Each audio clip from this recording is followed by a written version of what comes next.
Hi, everybody. Welcome to Soul Food and Fuel for Your Life. I'm your host, Kenton David Bell, and this is my first podcast recorded with video. So we're going to hopefully move forward doing them with video and audio. Anyhow, it's been a while since I've last recorded my podcast, Soul Food and Fuel for Your Life. And I've gone through a lot of different things recently. One is I had surgery for skin cancer, and it's on my left side here. It's kind of difficult to see, which is kind of makes me happy. But I was cut from here all the way up here, all the way down the side. Matter of fact, in better lighting, it kind of looks like I have kind of that eye of Horus inscribed into the side of my face now. I think that's kind of cool almost. And still a little numb. So you might notice that my lip also sags a little bit there. So I have to be a little more cognizant of how I enunciate and move my mouth. Other than that, doing quite well and clean bill of health. So it was non-malignant cancer, skin cancer, but it had grown deep into the skeletal muscle down by in my sinuses and in my nose. So it was pretty comprehensive. And it took a lot of unexpected emotional healing around it. Even hard to say what the emotion was about. It wasn't necessarily, there was parts of it at times about, oh my God, I've been disfigured, my face. That was in the earlier part.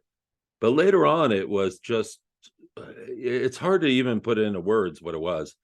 But there would be certain days where I just feel emotionally kind of overwrought and allow myself to feel that and move through it, do a lot of meditation, self-care, things of this nature.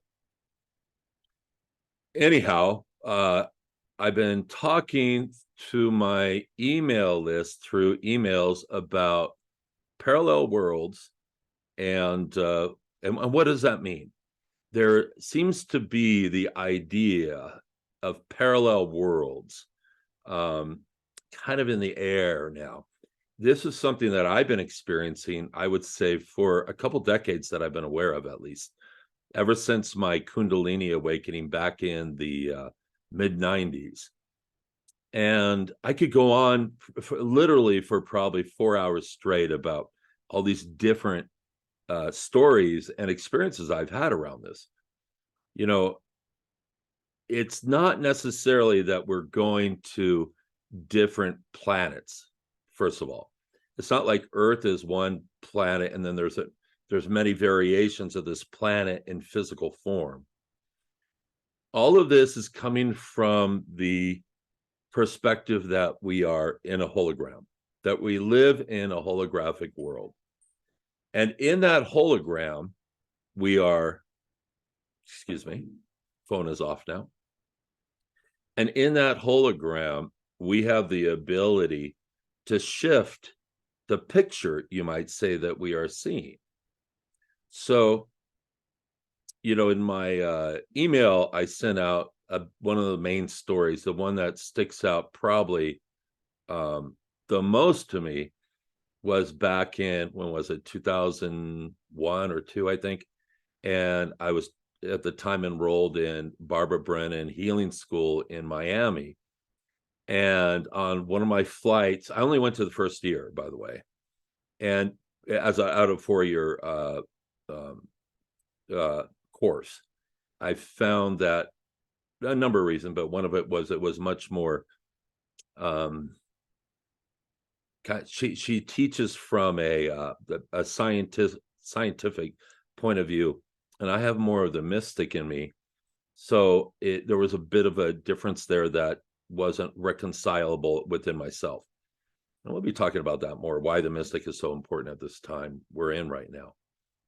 But on that trip, and before I went on that trip, one of the cool things is this spiritual healer psychic that I've been seeing a few times in Northern California had told me that I would be taking a trip soon. And I said, oh yeah, I'm going on this trip. And she goes, no, it's much different than that. And so there was a little bit of heads up there. And then my trip from San Francisco to Miami, I had a layover in Las Vegas, and it was late at night. The flight had gotten delayed a little bit, And I was waiting, and it was something like 12 or 1 in the morning, I think, by the time we boarded. But before we boarded, about 20 minutes before boarding, I was told by my spiritual guide, Thoth, an Egyptian god. Thoth, he was one of the first guides who first started coming to me when I had my Kundalini awakening. He said, Kenton, something's going to happen, but do not be disturbed. You're safe and you're okay. And I found that a little ominous, especially as I'm about to get on an airplane.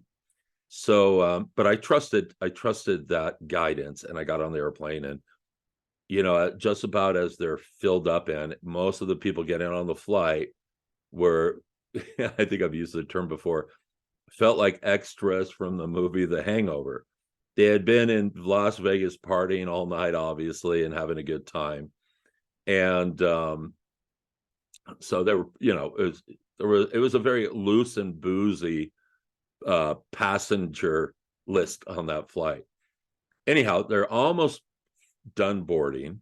I think they actually were done boarding. I hadn't quite closed the door, but right about there. And all of a sudden, the electricity in the whole plane went out. Everything just completely black. Now, only lasted a few seconds, maybe 7-10 seconds at the most. But during that time, when it went black, I thought to myself, oh, this is what Thoth meant. And that was part of what he meant, I realize now. But in that moment, I thought, oh, that was what he was referring to. The lights come back on, and all of a sudden, there's this mass hysteria on the plane.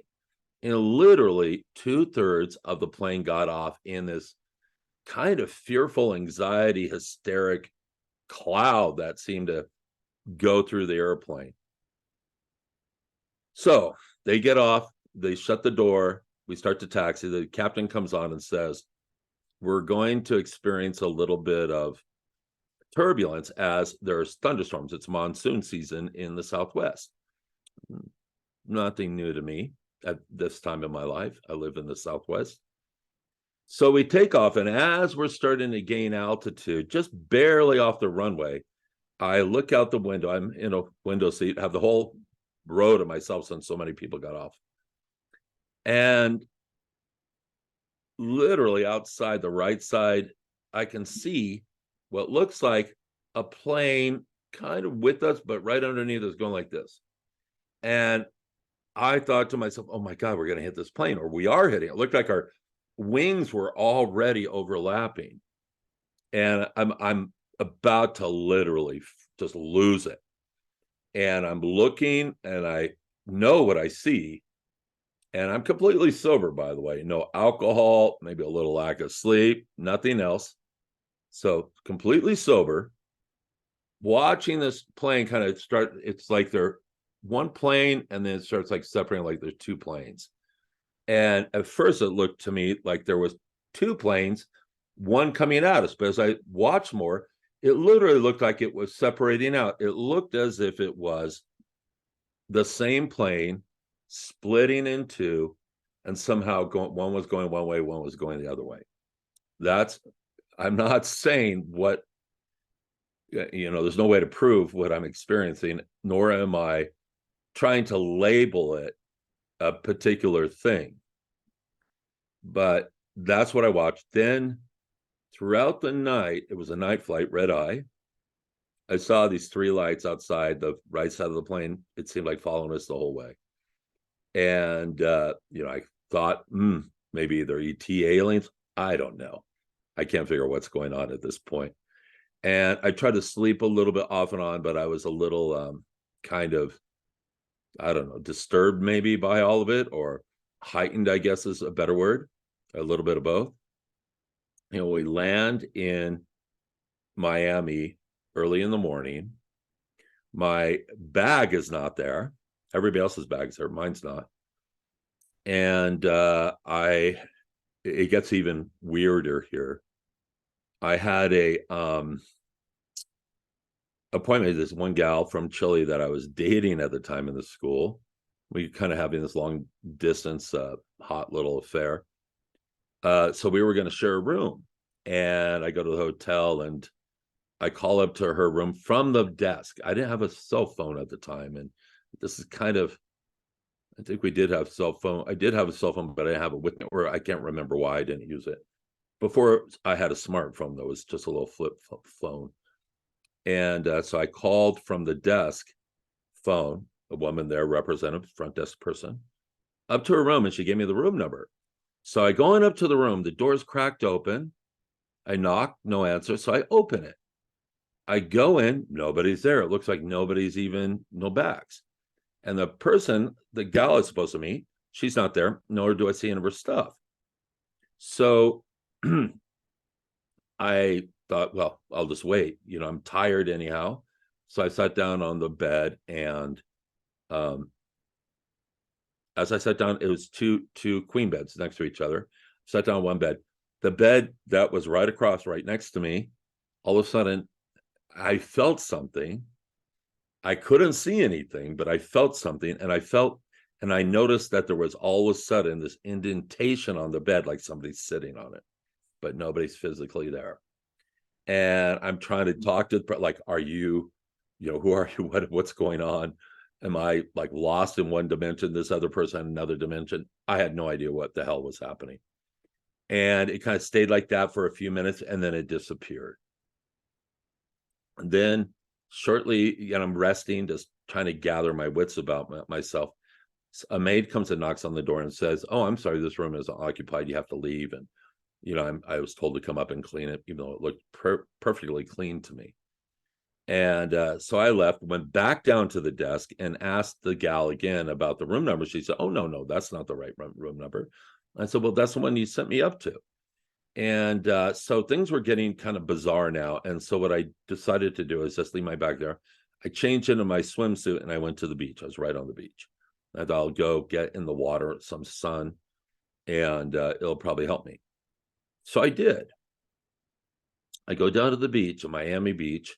So this is Miami Beach. The beach itself is facing east. And there, lo and behold, in front of me, there's a landmass off of Miami Beach. I almost said Manhattan Beach. Off of Miami Beach. And as anybody knows, there's no landmass right off Miami Beach. It looked like a continent or a very, very large island, probably 30 miles maybe off the coast. I kind of know that distance just through my experience of growing up in Southern California on days you could see Catalina Island. Felt a little closer, but a lot bigger than Catalina. And I'm just like, what the heck is going on here? And I thought to myself, well, I didn't know what to think.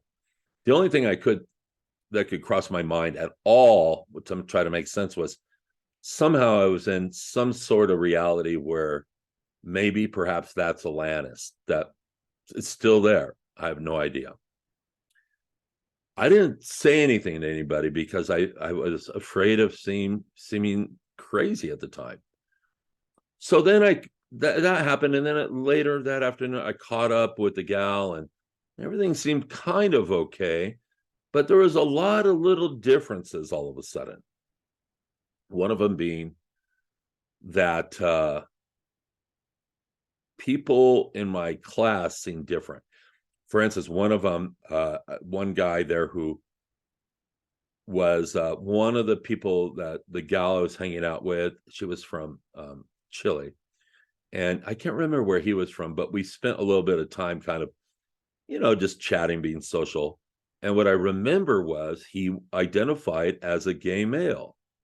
But when when I met him again here, he was talking about his girlfriend, and I said something like, well, but you're gay. And he said, what? And he had no idea what I was talking about. There were a number of other little inconsistencies, I would say, with my first couple trips there.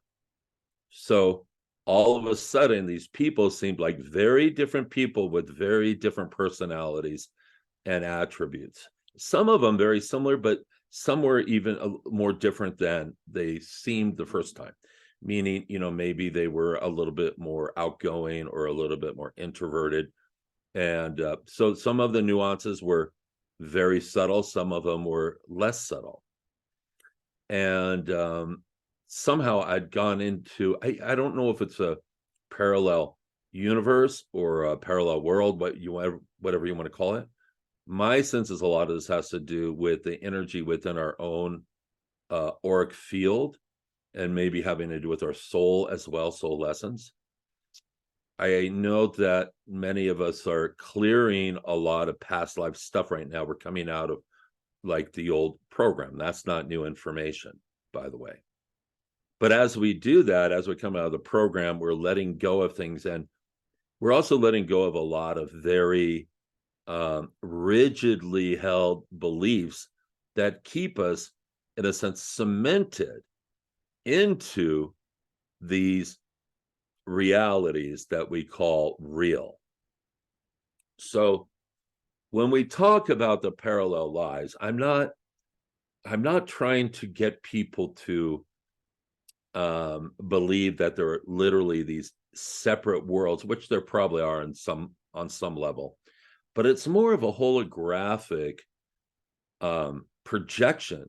It's collective as well as individual, I believe, putting it on the individual and the individual's soul experience that they're having for whatever reason their soul had created to grow and to learn. So we're in this time where a lot is shifting. Everybody's feeling it.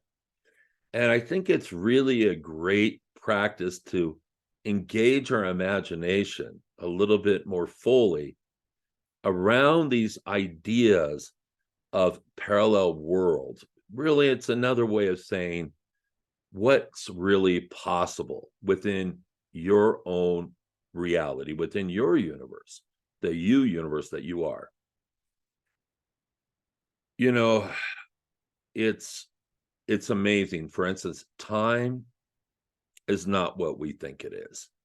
I could go on, once again, just like with parallel worlds, for hours, days even, of all the different experiences I've had with time that shows me it's not what we think it is.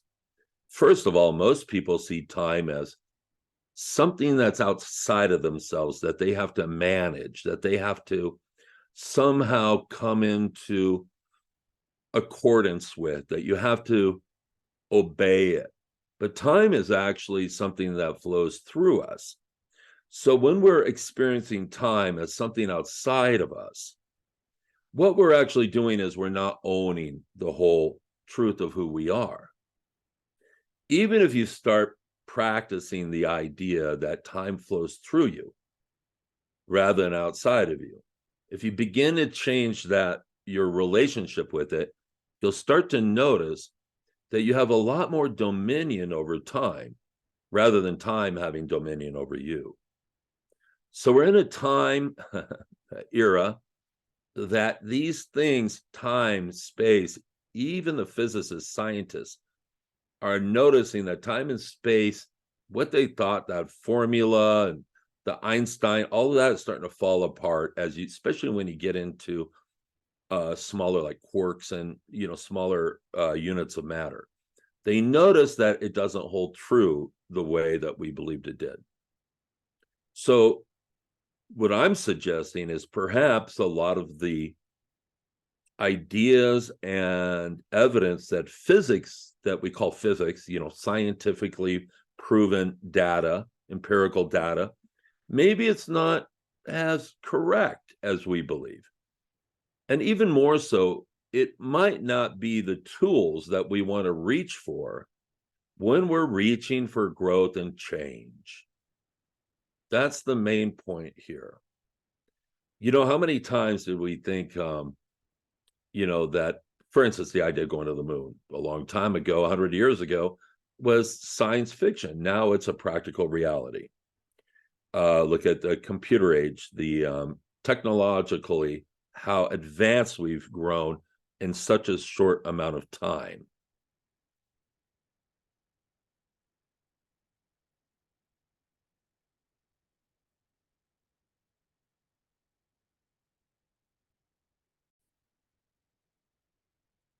So let's just take time, for instance, for a moment here, because this is an easy one. It's something that we all can relate to.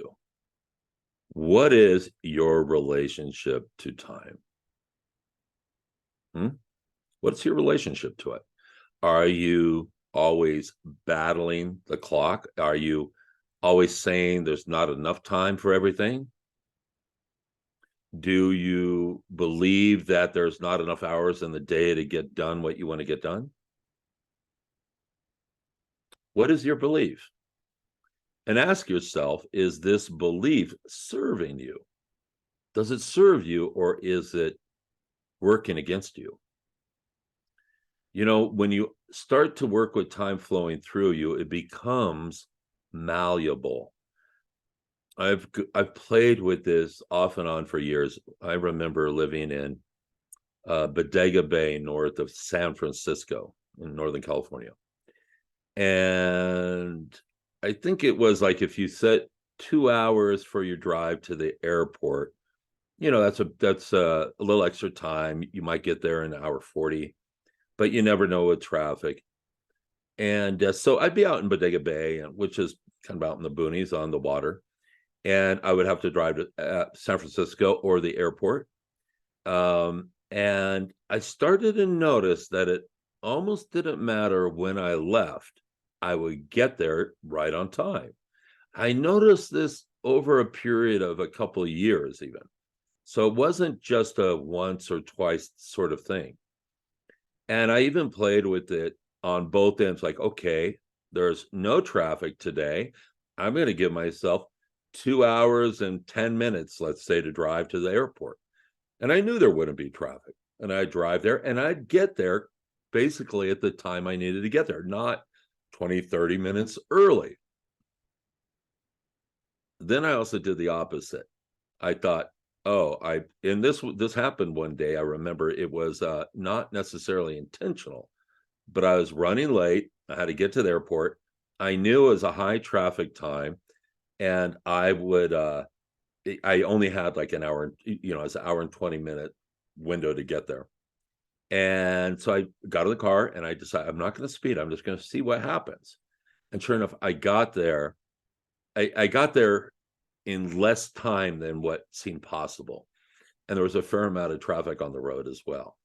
So I started noticing that when I set my intention that I'd arrive at the right time, I would arrive at the right time. As long as I didn't try to crunch time too much, if that makes sense. And what I realized is it really has to do with my belief process. So it's easy for me to believe I could somehow shave 10, 20 minutes off of, an hour and a half, 2 hour drive to the airport. It's a lot more difficult for myself to still believe that I could shave it down to 45 minutes total from an hour and a half to 2 hours. My sense is if I did believe it, if I had the capacity to really allow that in, that it would probably be what manifests then. So you can ask yourself, what is your relationship to time? And let's do a little meditation on this real quick. Let's do a little meditation on what is your relationship to time. Go ahead and take a minute and get comfortable. As a matter of fact, if you can, lay down or sit up straight on a couch or a straight back chair, but be comfortable, not rigid. And I want you to just take a moment and close your eyes. And as you close your eyes, drop into your heart space. Just by intending that, I intend to drop into my heart space. And just do so. Just allow it.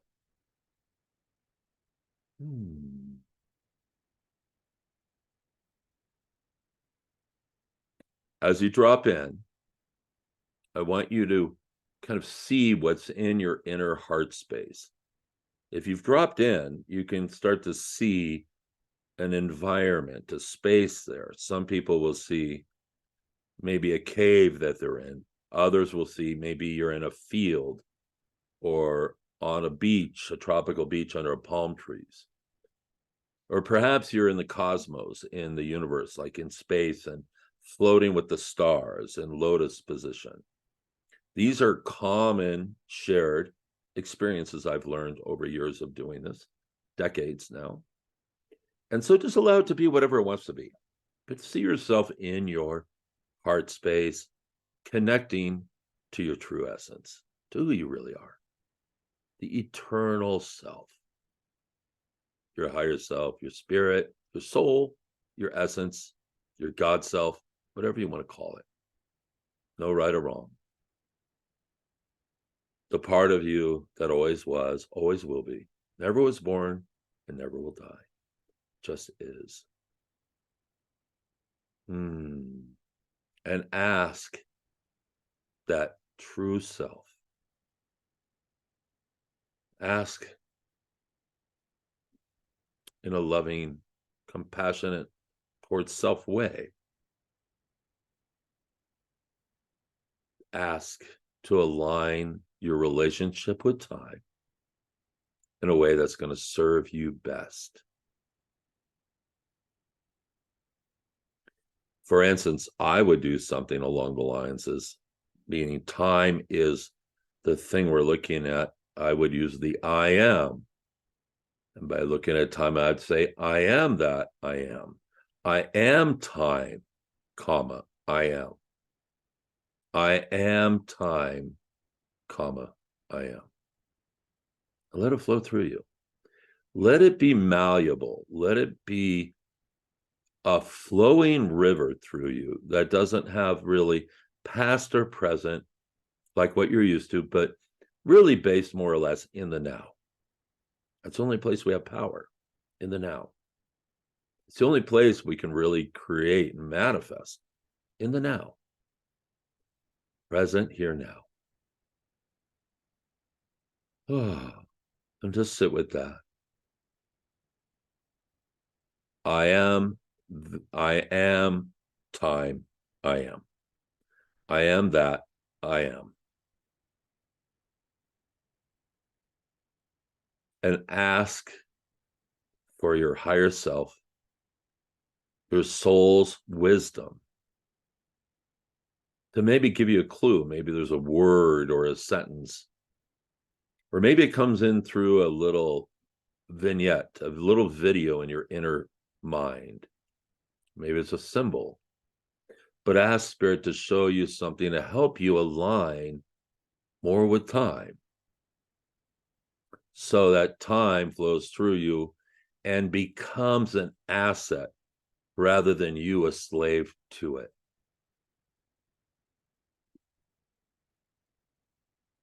After all, time is, well, while we're in human form, probably the most valuable resource we have, at least one of them, besides your smile and your heart. But let that feeling of time come into the heart. Let yourself align with it. Let go of the old beliefs that tell you there's not enough time.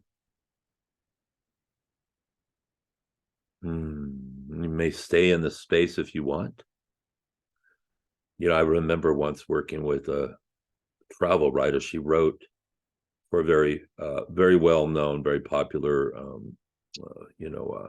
travel book guides. And she always had trouble with deadlines. She always was late. And we did, I think, 1 or 2 sessions. This is a long time ago. This is almost 20 years ago. Around this one topic, and she was never late again. She just changed her relationship to it. And it's pretty simple. Now, it doesn't solve all your problems, of course, but this is a part of the fundamentals of how we create our reality. And trust me, your reality is shifting powerfully right now. Most things that you've come to count on are no longer count-onable. And that's the good news, too. It's time to really recognize your true nature, your true power, and begin to create your reality from a much more independent and yet collaborative stance. But knowing that you're the one who has a lot of creative control, a lot of authorship a lot of creative sway over your reality. Hmm.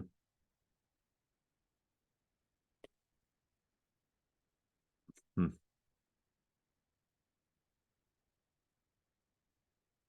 You know, when we talk about the parallel worlds, I've had a few incidents where they're very abrupt. For instance, in the one I was telling you about and being on Miami Beach, that landmass, I stood there and I saw it plain as day. It's a little fatigued, but I wasn't on any drugs or any mind altering substances, but it was wild. It really was wild. And by that evening, I looked out and the landmass wasn't there anymore. Was it there to begin with? It sure looked like it to me. But more and more, I realize reality isn't what we think it is. And the whole idea of reality is much more malleable than we realize. There's been a few times of like walking through time stuff I've had. Even more recently, seen things on TV, news stories, one week, and then the next week, I'm seeing them for the first time again. Really strange. I remember this period. It was about 10 years ago. I'm 60 years old now, and I was 50 years old around 50 at this time. And I was living in the town of Sonoma in Sonoma County. And I was in the market for a new cell phone. And I was thinking of getting the Samsung instead of the Apple. I'd gone back and forth a few times. And I remember seeing on television these ads for these Samsung phones that you can take underwater. I was watching it right in front. I've seen the ad probably 6-7 times, I think, in the course of a few weeks when I'm thinking about buying a new phone. And in these, everybody's taking them underwater. Families like came on vacation. You don't put a case on them. They're completely waterproof, and you can kind of throw them, whatever. And anyhow, it's in the commercial many times. So I thought, oh, this is the phone I want. I go to the phone store. I tell the guy, hey, yeah, I want, and his eyes just glaze over and looks blank. I go, what are you talking about? I go, yeah, the new phone that you could take underwater and use everywhere. And he goes, what? Well, there's no phone like that. And sure enough, there wasn't. But I had literally seen these commercials that there was a phone like this. And I've had many, many, many incidences like this. We, it's quite popular again on it, kind of in the parallel world stuff, is the Mandela effect. This kind of goes with it. And what was it, 1981? I think Mandela, a lot of us thought, or in the 80s, I think it was 81, thought that Nelson Mandela was died in prison, or maybe it was 86. And I remember that. I personally remember that. And I remember being corrected by some people some years later when he became president. And I think he died finally. He then died in, was it 2001 or 2006? I don't remember right now. But the point was that I remember him dying in prison. I have a very strong memory of that. And partly because I was married to a woman whose father worked for the English government and was based in Africa. So there was a little bit more attention on those things in my life at that time, or else maybe I wouldn't have remembered that or been exposed to that story. And a lot of people have this memory. It's not that unusual. There's many things around this Mandela effect, based on Nelson Mandela. And another one is Ed McMahon going to people's houses to give them their winning check from the Publishers Clearinghouse. I remember that. And Publishers Clearinghouse that says that Ed McMahon never was associated, never worked for them at all. There's actually a couple old interviews where Ed McMahon actually talks about giving out these hundreds of millions of dollars to people and how much fun it was. There's a couple old interviews. You can find them on YouTube when you look up the stuff Mandela Effect. It's quite something. So what is it that's happening there? My sense is that the program we're in, call it a program, is changing and being updated. And as that happens, some of this data falls out of the program. It's not what we think it is. And I mean, I could go on just personal experiences even in this. Can't prove it, though. It's hard to prove it through personal experiences. It's kind of interesting. One of the other ones is Fruit of the Loom. So Fruit of the Loom, they have this fruit on their logo. And this is an interesting one because my partner, Billy, she used to work for Fruit of the Loom. So we kind of joke about this one here at the house. But a lot of us, including myself, remember the wooden or the woven basket horn, kind of the cornucopia, the horn of plenty. We all know what that is. That would be in the logo, but it's not on the logo. And it goes on and on. There's many of these. I remember dating somebody at the same time that I'm talking about the phone that you could take underwater that didn't exist. And she would talk, we were the same age, grew up pretty much similar, same state, California and all that. For the most part, I grew up in Hawaii as well, but you get the picture. And she went on, and I can't even remember what it was right now, but about this cartoon or something. I think it was a cartoon or early morning, like Saturday morning kids show. And she'd bring up, I had no idea what she was talking about. And she was like, oh yeah, everybody watched it. Everybody knew. I can't remember what it was right now, but I was blown away. But well, how could I not know that? We seem to share so many other similarities in our upbringing, points of reference that we would recall. Anyhow, fascinating stuff.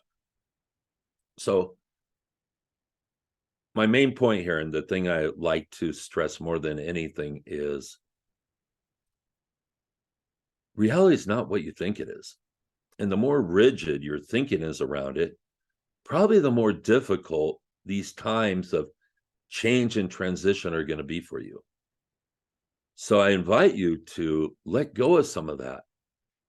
I think of sometimes the analogy of that show, the movie, The Truman Show, where Jim Carrey turns out to be in this world that is artificial he had no idea about. But he literally bumps up against the walls of this, man-made artificial world he lives in. And in many ways, I think most of us are living in our artificial, constructed, limited, or not limited world that we live in. So ask yourself, how's your world working for you? What limitations are you ready to let go of? What expansions are you ready to embrace? Indeed. So this is also an opening for my new course. Of course, I'm going to try to sell you or hawk to you my course. It's called Flight Club, FLIGHT, flight as in wings, above the fray, Flight Club. And it's a 12-week course where we're going to go deeply into many different facets of the human experience, the physical, the non-physical, the soul, how it kind of all relates. But more importantly, bringing your call it your evolutionary consciousness up to date. And I encourage you to, if you're interested, to find something in your life that you want to transform. Maybe you're in the process of creating a new project or business. Maybe it's a new relationship. Maybe it's just health and well-being overall. But what we're going to do is go through the different chakras, the field, but we're going to do it in a different way. We're going to do it under the intention and the umbrella of the new. And we're going to integrate more of your spiritual soul level energy into your physical. So you begin to operate in that way a little bit more, which gives you power to your source and the ability to manifest much more powerfully. And I'm going to be sending out a flyer on that, excuse me, real soon. And you could also call me or email me, Kenton at KentonDavidBell@gmail is my email. My phone number, 928-274-2026. If you're interested, once again, I'll be sending something out real soon. Very limited. 8 people, probably maybe 10 at the most. But I want a small group for this first one. So it's very intimate and everybody gets a lot of personalized attention. Okay, it's going to be really great. You'll be very different afterwards in a wonderful way. More energy, more clarity, more connection. These are the things I get reported by people just who do my, my session work. But this is going to be much more comprehensive. It'll also include private sessions over those 3 months, as well as group, virtual classrooms. Flight Club from the School of Power. So I'm going to end this right now. This is my first video audio with both together, a podcast, Soul Food and Fuel for Your Life. I'm your host, Kenton David Bell. It's been great being here with you. Thank you for taking the time out of your busy life to listen to some tips that I hope will support you. Have a great day.